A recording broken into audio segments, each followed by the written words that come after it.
శుభోదయం. ప్రియమిత్రులారా, ఈ ఉదయకాల దైవ ధ్యానమునకు స్వాగతం పలుకుతూ ఉన్నాను.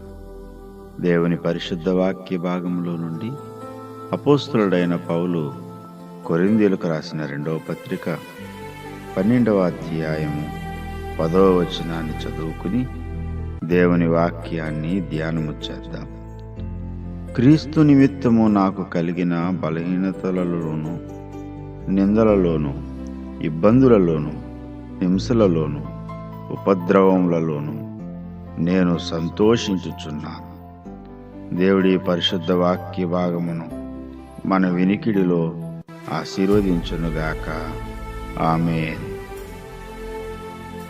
ఏదైనా మేలు కలిగినప్పుడు, బహుమానాలు దొరికినప్పుడు ఎవరికైనా సంతోషం కలుగుతుంది. సర్వసాధారణంగా మనుషులందరూ సంతోషించే విషయాలు కొన్ని ఉంటాయి. కానీ అపోస్తలుడు చెబుతున్న మాట వింటే చాలా ఆశ్చర్యం కలుగుతుంది. బలహీనతలలోనూ, నిందలలోనూ, ఇబ్బందులలోనూ, హింసలలోనూ, ఉపద్రవములలోనూ నేను సంతోషిస్తున్నాను అని చెబుతూ ఉన్నాడు. వాస్తవానికి పౌలు భక్తుడు అనేక నిందలు అనుభవించాడు, హింసలు అనుభవించాడు. భయంకరమైన బలహీనతలలోనూ, ఉపద్రవములలోనూ దేవుని సువార్త ప్రకటించాడు. తాను అతిశయించవలసిన కారణాలు, పౌలు భక్తుని యొక్క అతిశయ కారణాలు చెబుతాడు కదా.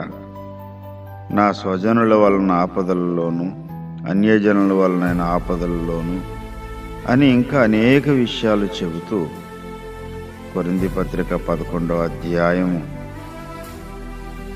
23వ వచనం నుండి 27వ వచనం వరకు అనేక ఉపద్రవాలు, అనేక సమస్యలను గూర్చి వివరిస్తూ వచ్చాడు.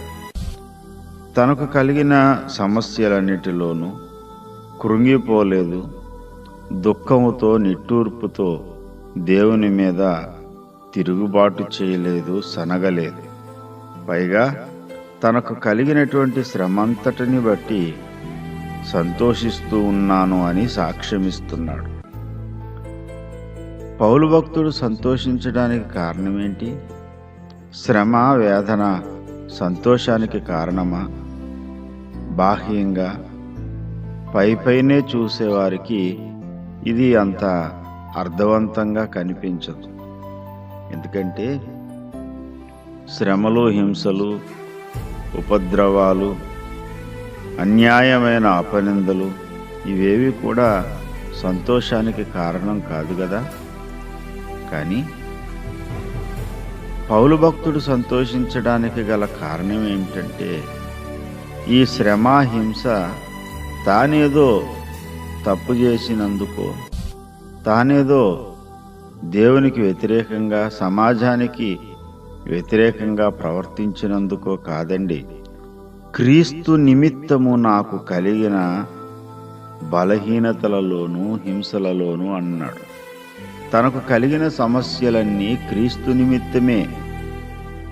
ఎవడైనా క్రైస్తవుడైనందుకు, క్రీస్తు నిమిత్తము నింద పాలైనందుకు అతడు దుఃఖపడవలసిన అవసరమే లేదు.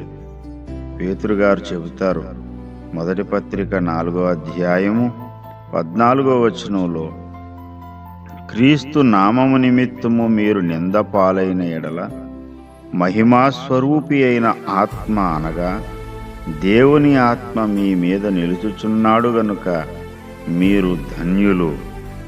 ఎంత అద్భుతమైన సంగతి!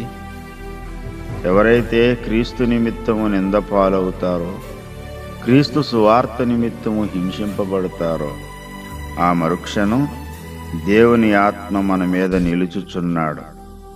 అది మన ధన్యతకు కారణం.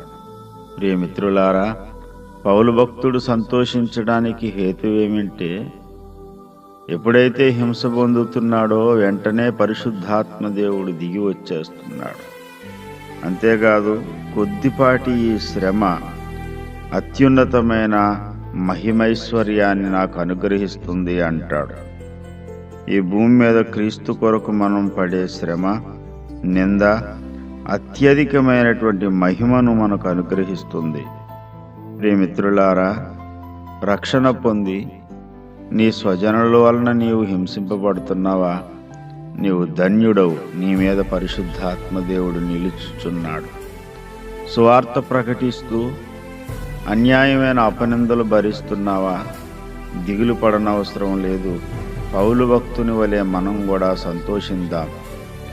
ఎందుకంటే ఈనాటి నువ్వు పడుతున్న నింద, ఈనాడు నువ్వు అనుభవిస్తున్నటువంటి శ్రమ, నింద, అవమానము అత్యధికమైన మహిమను చేకూర్చడానికే తప్ప మరేమీ కాదు.